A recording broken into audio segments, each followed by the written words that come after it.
الحمد للہ رب العالمین والصلاة والسلام علی سید الانبیاء والمرسلین وعلی آلہ وصحبہ اجمعین۔ السلام علیکم ورحمۃ اللہ وبرکاتہ۔ علوم القرآن کے حوالے سے آج ہمارا 17واں پروگرام ہے، 17th، اور اس میں ہم سورہ کہف پر اور سورہ طٰہٰ پر اور سورہ مریم پر بات کریں گے انشاءاللہ۔ سورہ کہف مکی دور کی ان صورتوں میں شامل ہے جو 5 ہجری سے لے کر 5 نبوی سے لے کر 10 نبوی تک، یعنی نبوت کے 5ویں سال سے لے کر 10ویں سال کے درمیان نازل ہوئی۔ یہ دور وہ دور ہے کہ جب نبی کریم صلی اللہ علیہ وسلم نے اسلام کا کھلم کھلا اعلان شروع کر دیا تھا اور آپ نے تبلیغ شروع کر دی تھی، اور اس کے نتیجے میں اسلام کی دعوت میں بھی تیزی آ گئی تھی اور اس کے رد عمل میں بھی تیزی آ گئی تھی۔ مشرکین کے خاندانوں میں سے جو نوجوان تھے انہوں نے ایمان لانا شروع کر دیا تھا، اور اس کے نتیجے میں انہی خاندانوں کے بزرگوں نے ان کو تعذیب اور تشدد کا نشانہ بنانا شروع کر دیا تھا۔ اسی طرح بہت سارے غلام ایمان لائے تھے اور ان غلاموں پر بھی تعذیب اور تشدد شروع ہو گیا تھا، تو وہ مکہ کے اندر ایک آزمائش کی بھٹی نے جنم لینا شروع کر دیا تھا۔ اسی طرح ان صورتوں میں پھر نظر آتا ہے کہ اللہ تعالیٰ اہل ایمان کو ثابت قدمی کی طرف متوجہ کرتے ہیں اور یہ دلاسا دیتے ہیں کہ پہلے بھی لوگوں پر اسی طرح تعذیب اور تشدد کیا گیا ہے اور اللہ کے دین کے لیے ان کو ستایا گیا۔ پھر اسی سورہ کہف میں اصحاب کہف کا ذکر ہے، تو یہ گویا اشارہ ہے کہ پہلے بھی بادشاہوں کی طرف سے بھی سرداروں کی طرف سے بھی اہل ایمان کو نہ صرف تعذیب و تشدد کا نشانہ بنایا گیا بلکہ قید و بند کی صعوبتیں بھی انہوں نے برداشت کیں۔ اور پھر اصحاب کہف کا رویہ ان کے سامنے ہے کہ انہوں نے کس طرح ایک غار میں پناہ لی، تو یہ گویا اشارہ ہے کہ مسلمانوں کو بھی اگر مکہ کے علاوہ باہر کوئی جائے پناہ ملتی ہے تو انہیں وہاں چلے جانا چاہیے۔ یہ گویا مسلمانوں کو ہجرت کی طرف ایک اشارہ ہے، اور اسی صورت کے بعد کسی وقت میں مسلمانوں نے حبشہ کی طرف ہجرت کرنے کا فیصلہ کیا نبی کریم صلی اللہ علیہ وسلم کے حکم پر۔ مشرکین مکہ نے یہود کی ایما پر نبی صلی اللہ علیہ وسلم کا امتحان لینے کے لیے ان سے 3 سوال کیے۔ یہ جو 3 سوال تھے ان کا تعلق چونکہ عرب کی تاریخ سے نہیں تھا، عرب کی معاشرت سے نہیں تھا، تو اس کا جواب عرب کے اندر کسی کے پاس نہیں تھا۔ یہود چونکہ سابقہ صحیفوں کو ماننے والے تھے، ان کے پاس ان کا جواب یقیناً تھا، اس لیے ان کے علماء نے مشرکین مکہ سے یہ کہا کہ اگر تم اس شخص کا امتحان لینا چاہتے ہو اور یہ جاننا چاہتے ہو کہ یہ نبی ہے یا نہیں، تو اس کے سامنے یہ 3 سوال رکھو۔ اگر اس نے اس کے جواب ٹھیک دے دیے تو اس کا مطلب یہ ہے کہ یہ نبی ہے، اور اگر ان کے جواب ٹھیک نہ دیے تو پھر اس کا مطلب یہ ہے کہ اس کے پاس نبوت نہیں ہے۔ مشرکین مکہ نے 3 سوال جو ان کے سامنے نبی صلی اللہ علیہ وسلم کے سامنے رکھے وہ یہ تھے کہ اصحاب کہف کون تھے۔ ظاہر ہے کہ اصحاب کہف کے متعلق عرب کے اندر کوئی انفارمیشن نہیں تھی، اور یہ ایک لحاظ سے نئی بات تھی تمام عرب کے لیے۔ دوسرا سوال ان کا یہ تھا کہ قصہ خضر کیا ہے، حضرت موسیٰ اور خضر کا واقعہ وہ کیا ہے، اور تیسرا سوال ان کا یہ تھا کہ ذوالقرنین کا واقعہ کیا ہے۔ اب یہ وہ تینوں سوال ہیں جو نبی کریم صلی اللہ علیہ وسلم کی خدمت میں پیش کیے گئے۔ نبی صلی اللہ علیہ وسلم نے اس کے متعلق پھر وحی کا انتظار کیا، اور پھر اللہ تعالیٰ نے وحی کے ذریعے آپ کو ان سوالوں کا جواب دیا۔ اس پر ہم ذرا ساتھ ساتھ بات کریں گے۔ سب سے پہلے جو اس میں اصحاب کہف کا ذکر ہے، تو اصحاب کہف یہ چند نوجوان تھے جو ایمان لے آئے، اور پھر ان کے بادشاہ نے ان کو گرفتار کر لیا اور ان کو مہلت دی کہ 3 دن کے اندر اندر اگر وہ چاہیں تو توبہ کر لیں اور ایمان کو چھوڑ دیں، اور اگر ایمان کو نہیں چھوڑیں گے تو پھر ان کو قتل کر دیا جائے گا۔ یہ حضرت مسیح علیہ السلام پر ایمان رکھنے والے نوجوان تھے، گویا عیسائی نوجوان تھے۔ سید مودودی کی تحقیق کے مطابق یہ واقعہ موجودہ ترکی کے شہر ازمیر کے بالکل جنوب میں جو شہر افسس ہے اس میں پیش آیا، اور وہاں کا جو اس وقت کا بادشاہ تھا، تاریخ میں اس کا نام دقیانوس آتا ہے۔ یہ زمانہ 250 عیسوی کا ہے، حضرت مسیح علیہ السلام کی وفات کے 250 سال بعد کا۔ تو یہ 5 یا 7 یا جتنے بھی نوجوان تھے انہوں نے وہاں پناہ لی، اور مسیحی تاریخ کے مطابق 447 عیسوی میں، یعنی 197 سال بعد یہ لوگ بیدار ہوئے، جب تھیوڈوسس دوم کا دور تھا اور اس وقت وہاں پر مسیحیت کا غلبہ ہو چکا تھا۔ تو قرآن پاک نے اس کا ذکر کیا، فرمایا ام حسبت ان اصحاب الکہف والرقیم كانوا من آیاتنا عجبا۔ اے نبی صلی اللہ علیہ وسلم، آپ کیا دیکھتے ہیں، کیا سمجھتے ہیں کہ غار اور کتبے والے ہماری بڑی نشانیوں میں سے تھے؟ کہف عربی زبان میں ایک بڑی غار کو کہتے ہیں۔ غار بھی عربی کا لفظ ہے لیکن وہ تنگ سرنگ کو کہتے ہیں، اور کہف ایک بڑی غار کو کہتے ہیں جس میں آسانی سے بندہ گزر سکتا ہے، آ جا سکتا ہے۔ تو فرمایا کہ کہف والے یعنی غار والے، اور رقیم، رقیم کے 2 معنی کیے گئے ہیں مفسرین نے۔ ایک تو اس کا رقیم کا مطلب ہے، کچھ مفسرین کا ذہن اس طرف گیا ہے کہ جس بستی میں یہ واقعہ پیش آیا اس کا نام گویا رقیم تھا، اور دوسرا گروہ جو مفسرین کا وہ کہتے ہیں رقیم جو ہے وہ کتبے کو کہتے ہیں جس میں کوئی چیز لکھی گئی ہے۔ جب یہ لوگ دریافت ہو گئے، دوبارہ بیدار ہوئے اور پھر دوبارہ فوت ہو گئے، تو پھر ان کی جگہ پر کتبہ لگا کر اس جگہ کو گویا مشخص کر دیا گیا تھا۔ اذ اول فتیۃ الی الکہف فقالوا ربنا آتنا من لدنک رحمہ۔ جب کچھ نوجوان وہ متوجہ ہوئے کہف کی طرف اور پہنچے وہ غار کی طرف، اور انہوں نے اللہ تعالیٰ سے دعا کی کہ اللہ اپنی جانب سے ہمیں رحمت سے نواز، وَهَيِّئْ لَنَا مِنْ أَمْرِنَا رَشَدًا، اور ہمارا معاملہ درست کر دے۔ فَضَرَبْنَا عَلَىٰ آثَارِهِمْ فِي الْكَهْفِ سِنِينَ عَدَدًا۔ پھر اللہ تعالیٰ فرماتا ہے کہ ہم نے ان کے کانوں پر تھپکی دلا کر انہیں سلا دیا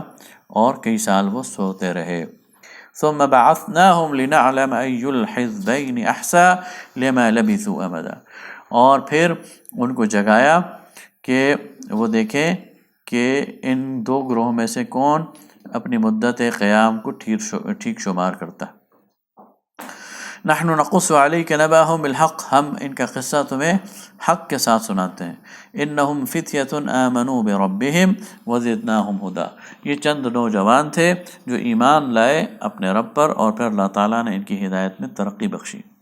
وربطنا علی قلوبہم، اللہ نے ان کے دلوں کو جوڑ دیا۔ اذ قاموا، جب وہ کھڑے ہو گئے، انہوں نے چیلنج کر دیا۔ فقالوا ربنا رب السماوات والارض، کہ اللہ ہمارا وہ تو زمین و آسمان کا رب ہے۔ لن ندعو من دونہ الہا، اس کے علاوہ ہم کسی الہ کو نہیں مانتے۔ لقد قلنا اذا شططا، اگر ہم ایسا کریں گے تو ہم بہت ہی یعنی برا کام کریں گے۔ یہ وہ نوجوان تھے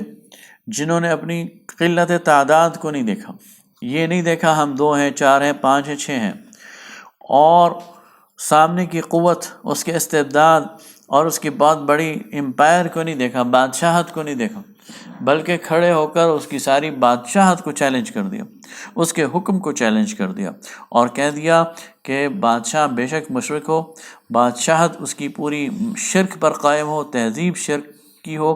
اس کا نظام اور اس کا قانون شرک پر مبنی ہو، ہم نے اس میں سے کسی چیز کو نہیں ماننا، ہم تو اللہ کے بندے۔ ایسے جلیل القدر نوجوان تھے۔ تو اس کے بعد اللہ تعالیٰ نے ان کو یہ بات سجھا دی کہ جب انہیں وہ 3 دن کا ٹائم ملا تو وہاں سے نکل گئے اور ایک غار میں انہوں نے جا کر پناہ لی، اور وہ غار ایسی تھی کہ جس میں ان کو سکون اور آرام سے اللہ تعالیٰ نے سلا دیا۔ اور پھر جب انہیں دوبارہ جاگ آئی اور وہ جاگے تو قال قائل منہم کم لبثتم، آپس میں ایک دوسرے سے کہنے لگے کہ کتنا سوئے ہوگے تم؟ قالوا لبثنا یوما او بعض یوم، تو کسی نے کہا کہ ایک دن یا دن کا کچھ حصہ سوئے ہوں گے۔ قالوا ربکم اعلم بما لبثتم، تو کہتے ہیں کہ اللہ ہی بہتر جانتا ہے کتنا سوئے ہیں۔ فبعثوا احدکم بورقکم هذه الى المدینہ، تو یہ جو چاندی کا سکہ ہے اس کو دے کر کسی ایک کو لے جاؤ، بازار بھیج دو تاکہ وہاں سے اچھا کھانا لے آئے۔ وَلْيَتَلَطَّفْ، لیکن ذرا اٹینٹیو رہے، چوکنا رہے، ہوشیار رہے، ایسا نہ ہو کہ ہماری خبر ہو جائے ان مشرکوں۔ تو اس طرح جب وہ نوجوان گیا اور اس سکے کو اس نے دکاندار کو دیا اور وہاں سے روٹیاں لینی چاہیں تو دکاندار چونک گیا۔ اس نے کہا کہ یہ تمہارے ہاتھ کوئی خزانہ لگا؟ یہ پوچھتا ہے بھائی خزانہ کیا ہے؟ یہ تو میری اپنی کمائی ہے، میرے جیب کے پیسے ہیں۔ اس نے کہا تمہارے پاس کیسے آ گیا؟ تم تو نوجوان ہو اور یہ تو صدیوں پرانا سکہ ہے، اور اس پر 200-300 سال پہلے کا جو بادشاہ ہے اس کے مہر لگی ہوئی ہے، اس کی تصویر بنی ہوئی۔ اور بات پولیس تک پہنچ گئی، پولیس سے بادشاہ تک پہنچ گئی اور ان کا وہ راز کھل گیا، اور اس طرح پتہ چلا کہ یہ تو وہی لوگ ہیں جو کہ بادشاہ کے خوف سے انہوں نے غار میں پناہ لی تھی اور اللہ تعالیٰ نے انہیں سلا دیا تھا۔ سَيَقُولُونَ ثَلَاثَةٌ رَابِعُهُمْ كَلْبُهُمْ، تو یہ یہود کہتے ہیں یا کہیں گے کہ یہ 3 تھے اور چوتھا ان کا کتا تھا۔ وَيَقُولُونَ خَمْسَةٌ سَادِسُهُمْ كَلْبُهُمْ رَجْمًا بِالْغَيْبِ، اور کہیں گے کہ 5 تھے اور چھٹا ان کا کتا تھا۔ رَجْمًا بِالْغَيْبِ، یہ تکہ کر رہے ہیں غیب پر۔ وَيَقُولُونَ سَبْعَةٌ وَثَامِنُهُمْ كَلْبُهُمْ، اور یہ کہیں گے کہ وہ 7 تھے اور 8واں ان کا کتا تھا۔ قُلْ رَبِّي أَعْلَمُ بِعِدَّتِهِمْ، کہہ دیجئے کہ اللہ زیادہ جانتا ہے ان کی تعداد کیا تھی۔ مَا يَعْلَمُهُمْ إِلَّا قَلِيلٌ، اور یہ جو جانتے ہیں وہ بہت ہی تھوڑا ہے۔ یہ گویا ایکسپوز کیا جا رہا ہے کہ یہ مشرکین مکہ آپ کا امتحان لینے چلے ہیں اور یہود کی بنیاد پر آپ کا امتحان لینے چلے ہیں، لیکن خود ان کا حال یہ ہے اور ان یہود کا حال یہ ہے کہ انہیں نہیں معلوم کہ یہ 3 تھے یا 4 تھے یا 5 تھے یا 6 تھے۔ امتحان لینے چلے ہیں نبی کا، لیکن خود ان کی معلومات ناقص ہیں، انہیں نہیں پتا کہ وہ تعداد میں کتنے ہیں۔ تو اللہ تعالیٰ نے یہ ان کو گویا ایکسپوز کیا اور بتایا ہے کہ اس واقعے کا بھی علم اللہ کو ہے اور اس کی صحیح حقیقت کا علم بھی اللہ کو ہے، یہاں تک کہ اللہ کو معلوم ہے کہ ان کی تعداد کتنی تھی اور ان کے ساتھ جو ہے ان کی کیفیت کیا تھی۔ اور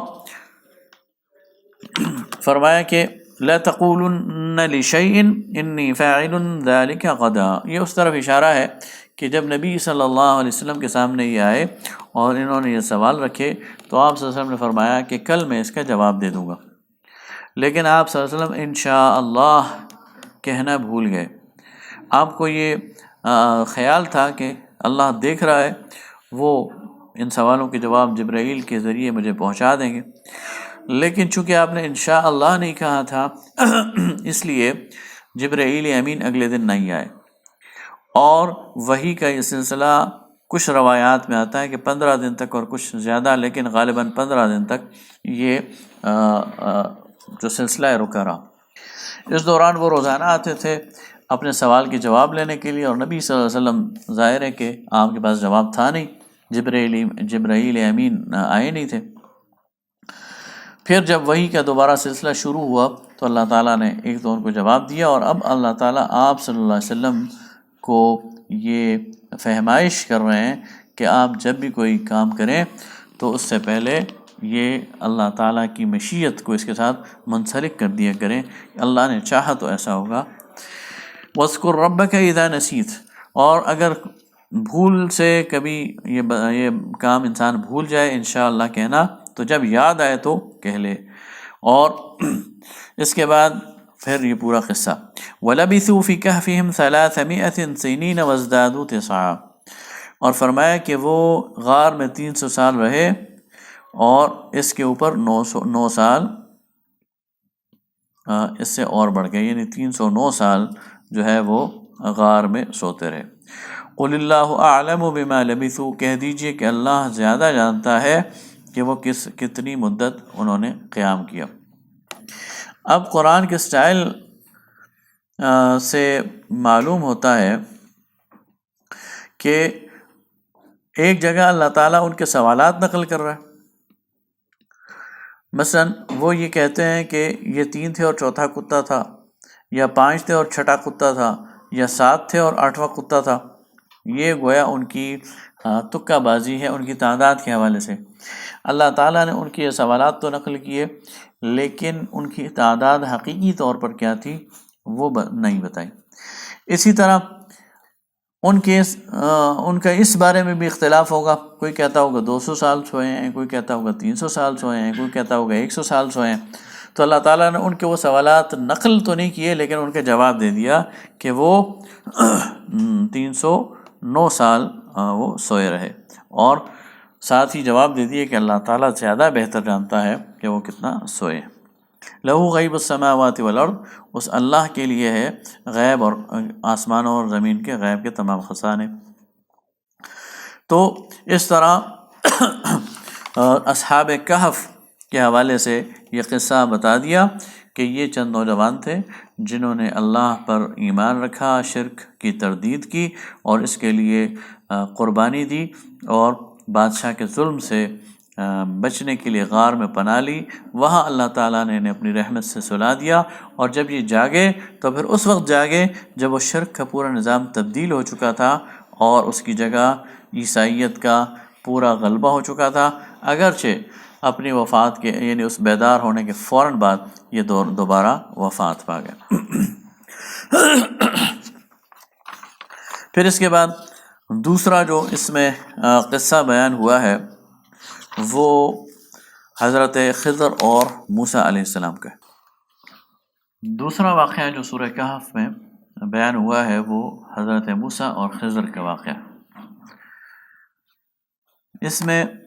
اس کی تفصیل یہ ہے کہ حضرت موسیٰ علیہ السلام کو اللہ تعالیٰ کی ہدایت اور حکم پر حضرت خضر علیہ السلام کے ساتھ ایک سفر کرنا تھا، اور اس سفر کے دوران حضرت موسیٰ علیہ السلام کو کچھ مشاہدات کرنے تھے، تو اس کا یہاں پر ذکر ہے۔ اور اس کے نتیجے میں حضرت موسیٰ علیہ السلام کو کچھ ایسی چیزیں دکھائی گئیں جو بظاہر ان کا مفہوم کچھ اور نکلتا ہے، لیکن پس منظر میں اللہ تعالیٰ کی حکمت بالغہ کچھ اور تھی اور عالم امر میں کچھ اور چیز چل رہی تھی۔ مثلا اس سفر میں 3 واقعات ہوئے۔ ایک واقعہ یہ ہوا کہ حضرت موسیٰ اور حضرت خضر نے ایک کشتی میں سفر کیا اور انہوں نے اس کشتی میں سوراخ کر دیا۔ اب کشتی میں سوراخ کرنا بظاہر ایک معیوب بات ہے، اور ایک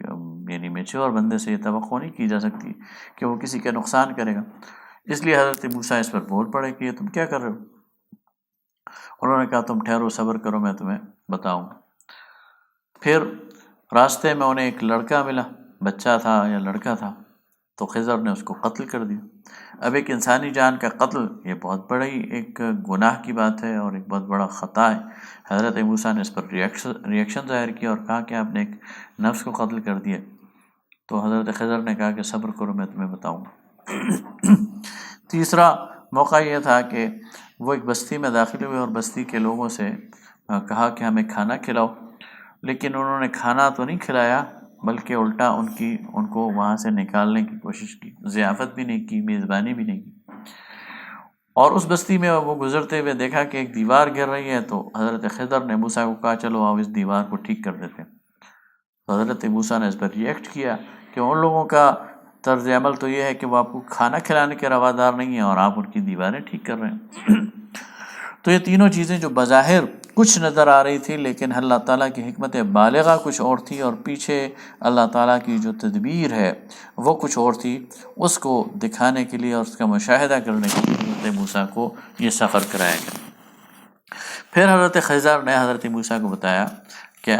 اس سے زیادہ تو میں تمہارے ساتھ نہیں چل سکتا، اس لیے کہ تمہارے اندر اتنی ہی کیپیسٹی تھی چیزوں کو لینے کی، اس سے زیادہ تمہارے اندر نہیں۔ پہلی چیز کہ میں نے اس کشتی میں سوراخ کیوں کیا، تو وہ اس لیے کیا کہ یہ کشتی 2 یتیم بچوں کی تھی، اور دریا سے پار جو بادشاہ تھا وہ ہر اچھی کشتی کو قبضے میں لے لیتا تھا، تو میں نے چاہا کہ اس کشتی میں عیب کر دوں تاکہ وہ بادشاہ اور اس کے کارندے اس کو چھوڑ دیں، یہ پھر آ کر اس کو ٹھیک کر دیں گے، مرمت کر دیں گے، اور ان کا روزگار چلتا رہے گا، ورنہ یہ کشتی ان سے چھین لی جاتی، اس لیے میں نے اس کو سوراخ کر دیا تھا۔ اور وہ جو نوجوان میں نے قتل کیا، تو وہ اس کے والدین بہت ہی صالح تھے اور بہت ہی نیک وکار تھے، لیکن اس نوجوان نے بڑے ہو کر سرکش ہو جانا تھا، اس نے ان کی نافرمانی کرنی تھی اور بہت ان کے لیے مسائل کھڑے کرنے تھے، تو اللہ تعالیٰ نے یہ فیصلہ کیا کہ اس کو واپس بلا لیا جائے اور ان کو اس کے بدلے میں دوسرا نوجوان دے دیا جائے۔ اور تیسرا، وہ جو دیوار تھی وہ 2 یتیم بچوں کی تھی، جن کے والد بڑا ہی صالح آدمی تھا، اور اس دیوار کے نیچے ان بچوں کے لیے خزانہ تھا۔ بچے ابھی چھوٹے تھے، تو یہ امکان تھا کہ یہ دیوار گر جائے گی اور اس کے نیچے جو خزانہ ہے ایکسپوز ہو جائے گا اور لوگ اسے آ کے لوٹ لیں گے، تو اس معین مدت تک اس خزانے کی حفاظت کے لیے اس دیوار کو دوبارہ مستحکم کر دیا گیا تاکہ وہ خزانہ ان کے لیے محفوظ رہے۔ تو گویا یہ بتانا مقصود تھا کہ دنیا میں چیزیں بعض اوقات کچھ نظر آ رہی ہوتی ہیں، لیکن ان کے پیچھے اللہ تعالیٰ کی تدبیر اور اس کا جو عالم امر کے فیصلے ہیں وہ کچھ اور ہوتے ہیں، اور وہ ضروری نہیں کہ انسان اپنی ظاہر کی آنکھ سے دیکھ سکے۔ تو یہ گویا حضرت موسیٰ علیہ السلام کے لیے ایک رہنمائی تھی کہ اللہ تعالیٰ کے نبی کو یہ معلوم ہونا چاہیے کہ یہ کیسے اس کائنات کا نظام چل رہا ہے۔ اس صورت میں جو تیسرا واقعہ ہے وہ ذی القرنین کا ہے۔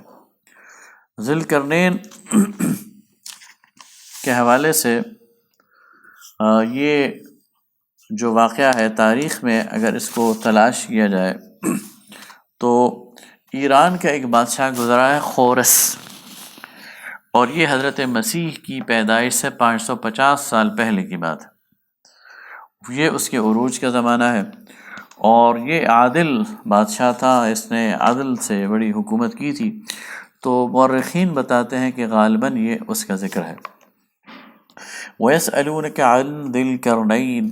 اور یہ آپ سے ذی القرنین کے بارے میں پوچھتے ہیں، تو کہہ دو کہ میں تمہیں اس کا ذکر بتاتا ہوں۔ تو ذی القرنین وہ تھا کہ جس کو ہم نے زمین میں اقتدار عطا کیا تھا اور اسے ہر قسم کے وسائل اور اسباب دیے تھے۔ پھر وہ مغرب تک اس نے سفر کیا، یہاں تک کہ ایسی جگہ پر پہنچا جہاں زمین کی حد ختم ہو گئی اور آگے سمندر شروع ہو گیا۔ تو وہاں پر اس نے ایک قوم نے جو ہے وہ ان سے کہا کہ اے ذی القرنین، کیا تم ہم سے برائی کا سلوک کرو گے، تم ہم پر ظلم کرو گے، یا ہمارے ساتھ اچھا سلوک کرو گے؟ تو ذی القرنین نے کہا کہ جس نے ظلم کیا ہو، جس نے کوئی ناروا ناانصافی کی ہو، اس پہ تو میں ضرور سخت گیر ہوں گا، لیکن جو نیک ہوگا، جو فرما بردار ہوگا، تو اس کو بہترین بدلہ دوں گا اور اس کے لیے میں آسانی فراہم کروں گا۔ پھر وہاں سے اس نے دوبارہ سفر کے اسباب اختیار کیے اور وہ مشرق کی طرف چلا، اور ایسی قوم پر پہنچا جو بالکل ایسے قبائل تھے گویا کہ ان کے پاس سر چھپانے کی بھی جگہ نہیں تھی۔ پھر وہ ایک اور قوم کے پاس پہنچا، اور اس قوم نے ان سے یاجوج اور ماجوج کے حوالے سے شکایت کی، تو حضرت ذی القرنین نے ان کے لیے یاجوج اور ماجوج کے مقابلے میں ایک بند باندھ دیا اور ایک آڑ ان کے لیے بنا دی، گویا ایک کوئی درہ تھا یا کوئی راستہ تھا اسے بند کر دیا، جس کے بارے میں یعنی مورخین کہتے ہیں کہ بہت بڑا ایک پل ایسا بنا لیا، ایک ایسی کنکریٹ چیز بنا دی کہ جس کو پار کرنا یاجوج اور ماجوج کو جو ہے وہ ان کے لیے مشکل تھا، ایک ایسی سد اور ایک ایسا بند باندھ دیا۔ تو حضرت قرنین کے اس واقعے کا بھی ذکر کر کے بتا دیا کہ اللہ تعالیٰ نے زمین پر ان لوگوں کو طاقت دی اور انہوں نے اس طاقت کا جائز استعمال کیا، مخلوق کی خدمت کے لیے اس کو استعمال کیا، مخلوق کے دفاع کے لیے اسے استعمال کیا، اور لوگوں کے اندر انصاف قائم کیا۔ تو یہ وہ مضامین ہیں جو کہ سورہ کہف میں بیان کیے گئے ہیں۔ اگلی صورت سورہ مریم ہے، اور یہ صورت بھی بالکل سورہ کہف سے متصل، یعنی نبوت کے 5ویں 6 سال نازل ہوئی ہے، اور اس میں یا شاید یہ اس سے تھوڑا پہلے نازل ہوئی ہے، اور ایک کچھ روایات میں آتا ہے کہ حضرت جعفر طیار نے ان کی آیات نجاشی کے سامنے تلاوت کی تھی، تو گویا یہ نبوت کے 4تھے سال نازل ہوئی ہے، اور ان کی آیات کو لے کر حضرت جعفر جو ہے وہ حبشہ کی طرف گئے تھے۔ اس صورت میں 2 واقعات ذرا تفصیل سے بیان ہوئے۔ ایک واقعہ تو حضرت زکریا کا ہے کہ حضرت زکریا علیہ السلام اللہ تعالیٰ کے پیغمبر تھے، اور وہ صاحب اولاد نہیں تھے، تو انہوں نے سورہ آل عمران میں بھی آتا ہے کہ انہوں نے حضرت مریم علیہ السلام کی پرورش کی، اور جب انہوں نے دیکھا کہ حضرت مریم کو کچھ ایسی برکات ملی ہیں جو کہ عموماً ممکن نہیں ہے، مثلا ان کے جو حجرہ ہے اس میں وہ بغیر موسم کے تازہ پھل دیکھتے تھے، تو وہ پوچھتے تھے کہ یہ مریم کہاں سے ہے؟ تو حضرت مریم فرماتی تھیں قالت من عند اللہ، کہ یہ تو اللہ کی طرف سے آئے ہیں۔ تو اس نتیجے پر وہ پہنچے کہ جب اللہ مریم کو بغیر موسم کے پھل کھلا سکتا ہے تو وہ اللہ مجھے اس بڑھاپے میں اولاد بھی دے سکتا ہے۔ چنانچہ وہ اللہ تعالیٰ سے دعا کرنے لگ گئے کہ اللہ مجھے تو اولاد عطا فرما۔ تو اس میں شروع میں ہی وہ بات آ گئی کہ زکریا نے اللہ تعالیٰ سے چپ کے دعا کی، اور انہیں پکارا اور کہا کہ اللہ میری ہڈیاں گل گئی ہیں اور میرے سر جو ہے وہ بڑھاپے کی وجہ سے بھڑک اٹھائے، یعنی سفید ہو گیا، لیکن میں تجھ سے مانگنے سے مایوس نہیں ہوا، اور مجھے اپنے بھائی بندوں کا خوف ہے اس لیے، اور میری بیوی بانجھ ہے، لیکن میں چاہتا ہوں کہ تو مجھے جو ہے وہ ایک وارث عطا کر جو مجھے میری اور آل یعقوب کی میراث پائے۔ تو اللہ تعالیٰ فرماتا ہے یا زکریا انا نبشرک بغلام اسمہ یحییٰ، اے زکریا ہم تمہیں ایک غلام، ایک بیٹے کی بشارت دیتے ہیں جس کا نام ہم نے خود یحییٰ رکھ دیا ہے، لم نجعل لہ من قبل سمیہ، یہ نام تم نے اس سے پہلے نہیں سنا ہوگا، یعنی first ever name of the human history, دنیاوی تاریخ میں یحییٰ نام پہلا جو ہے وہ اللہ تعالیٰ نے حضرت یحییٰ کا رکھا اور خود رکھا۔ اب جب اللہ نے یہ بشارت دے دی کہ بیٹا ہوگا تمہارا، تو اب تھوڑا سا ہوئے پریشان کہ میں بوڑھا ہوں، میری بیوی عجوز ہے، وہ بانجھ ہے، تو اب کیسے ہوگا؟ تو اللہ تعالیٰ فرماتا ہے کہ یہ بالکل اسی طرح ہوگا اور یہ میرے حکم سے ہوگا۔ تو حضرت زکریا نے کہا اللہ اس کی کوئی نشانی؟ تو فرمایا نشانی اس کی یہ ہے کہ تم 3 دن تک لوگوں سے بات نہ کر سکو گے۔ چنانچہ وہ جب محراب سے نکل کر اپنے قوم کے پاس آئے تو اشاروں سے لوگوں کو کہا کہ صبح و شام تسبیح کیا کرو۔ آگے فرمایا یا یحییٰ خذ الکتاب بقوہ، اب حضرت یحییٰ جوان ہو گئے تو اللہ تعالیٰ نے انہیں نبوت سے بھی سرفراز کر دیا اور کہا کہ اللہ کی یہ کتاب مضبوطی سے تھامے رکھو۔ وَآتَيْنَاهُ الْحُكْمَ صَبِيًّا، اور اللہ تعالیٰ فرماتا ہے کہ بچپن سے ہی ہم نے اسے حکمت عطا کر دی تھی۔ وحنانا من لدنا، اور ہماری طرف سے اس کو نرم دلی دی تھی، وزکاتن، اور پاکیزگی دی تھی، وکان تقیہ، اور وہ بہت ہی بڑا پرہیزگار تھا، وبرم بوالدیہ، اور وہ والدین کا حق شناس تھا، ولم یکن جبارا عصیہ، وہ جبار بھی نہیں تھا اور نافرمان بھی نہیں تھا، وسلام علیہ، اور سلامتی ہو اس پر، یوم ولدہ، جس دن وہ پیدا ہوا، ویوم یموت، اور جس دن وہ مرے، ویوم یبعث حیا، اور جس دن وہ دوبارہ اٹھائے جائیں گے، یعنی قیامت کے دن۔ آگے مریم علیہ السلام کا تذکرہ شروع ہو جاتا ہے، وَاذْكُرْ فِي الْكِتَابِ مریم، حضرت مریم علیہ السلام کی جو تذکرہ ہے، اس کا ایک حصہ سورہ آل عمران میں گزر چکا ہے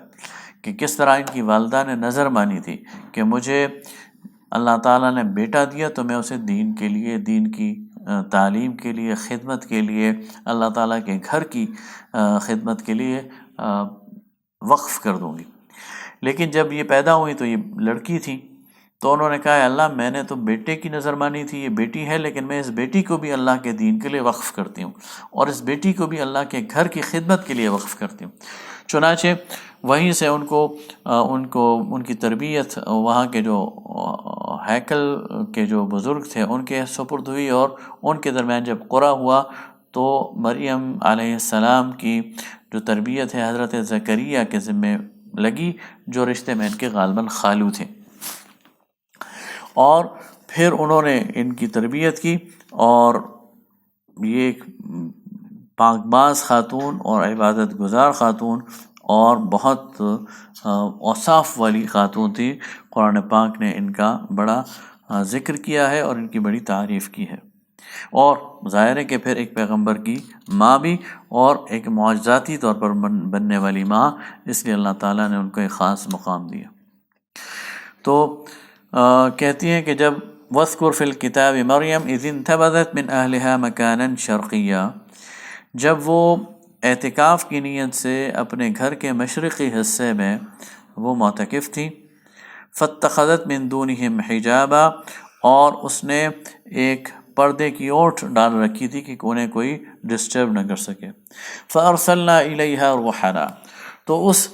پرائیویسی کی جگہ پر جب وہ بالکل اکیلی تھی اور کوئی ان کو ڈسٹرب نہیں کرتا تھا، عبادت میں ان کے خلل نہیں ڈالتا تھا، اللہ تعالیٰ فرماتا ہے فَأَرْسَلْنَا إِلَيْهَا رُوحَنَا، ہم نے اس کی طرف اپنے روح کو یعنی فرشتے کو بھیجا، فَتَمَثَّلَ لَهَا بَشَرًا سَوِيًّا،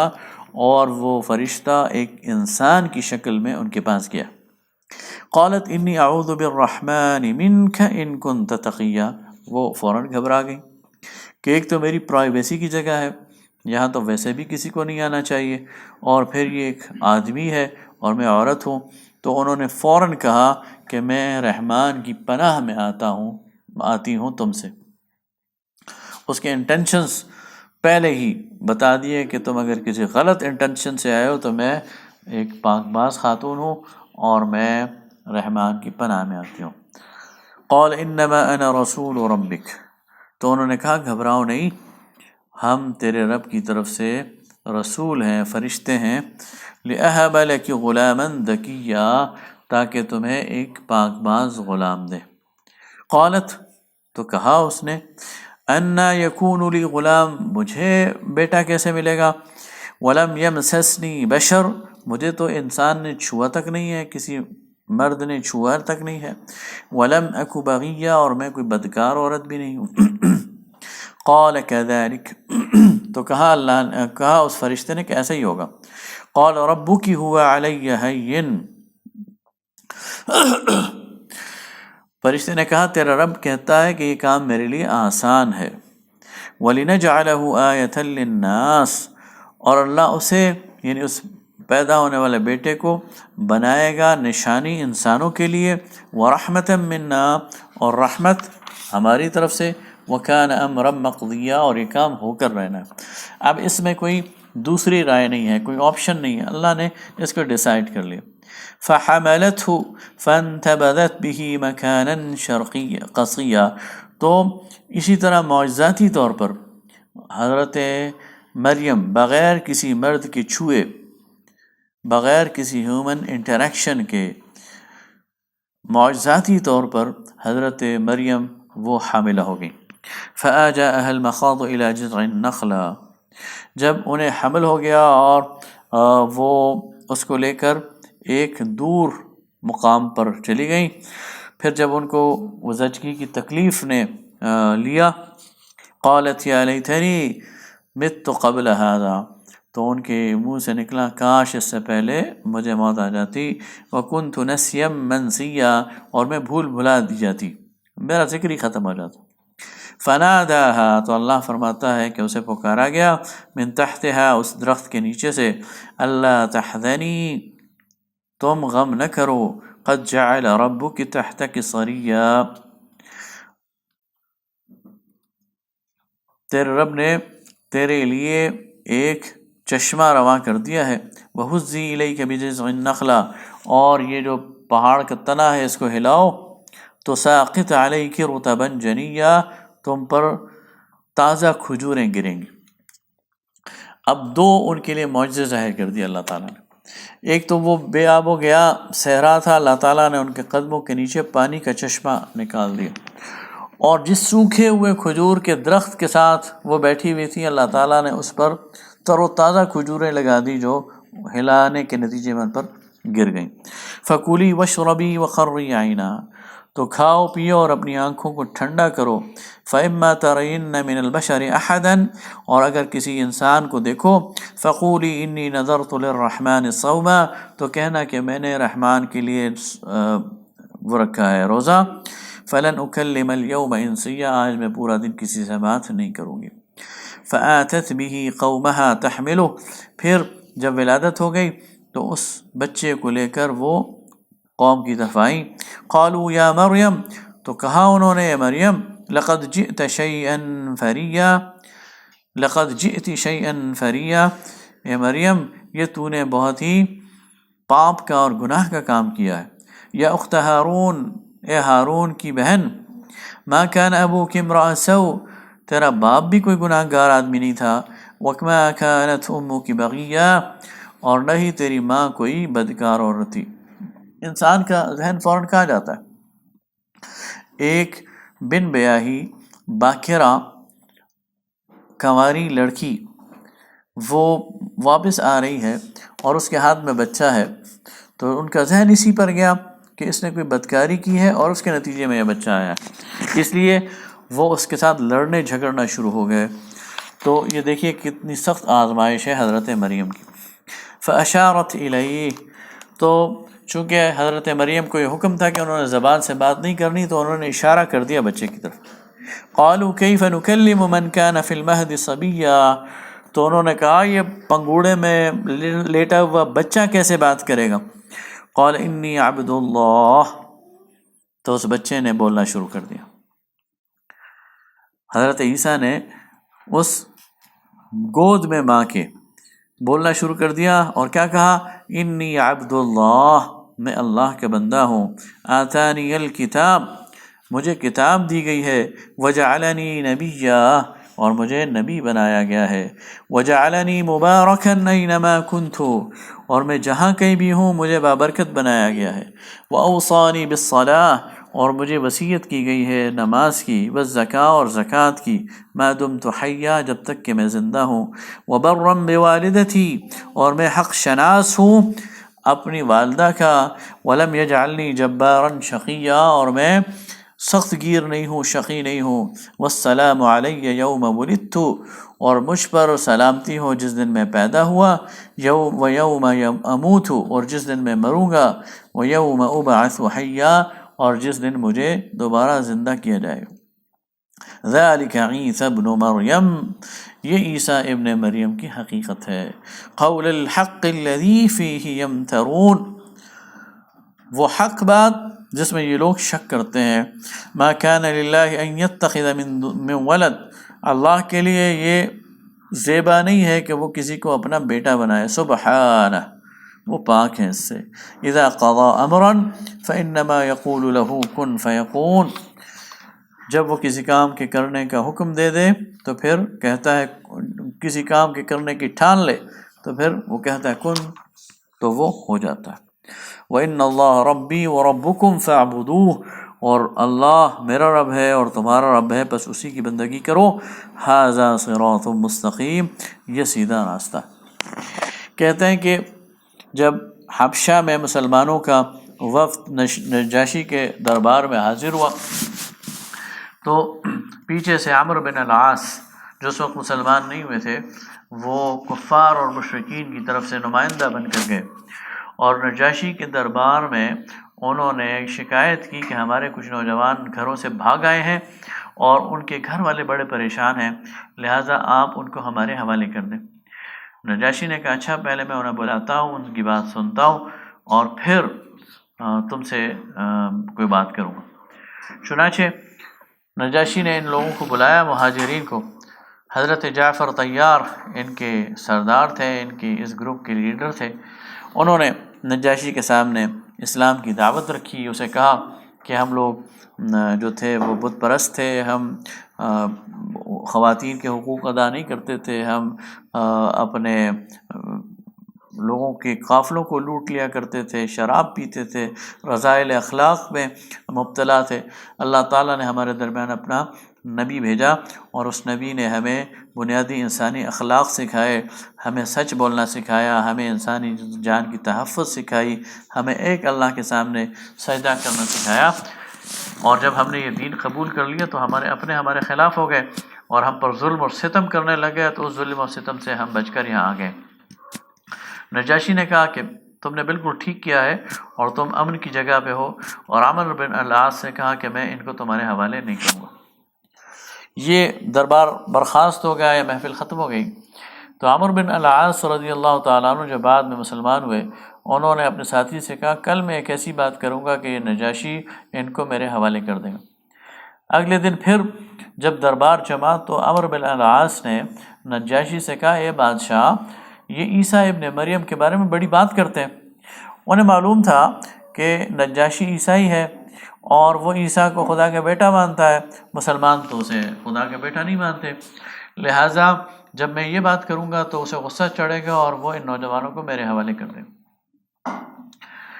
نجاشی نے پھر دوبارہ مسلمانوں کو بلایا، حضرت جعفر طیار وفد کو لے کر پہنچ گئے تو نجاشی نے ان سے پوچھا کہ بتاؤ عیسیٰ ابن مریم کے بارے میں تمہارا کیا خیال ہے؟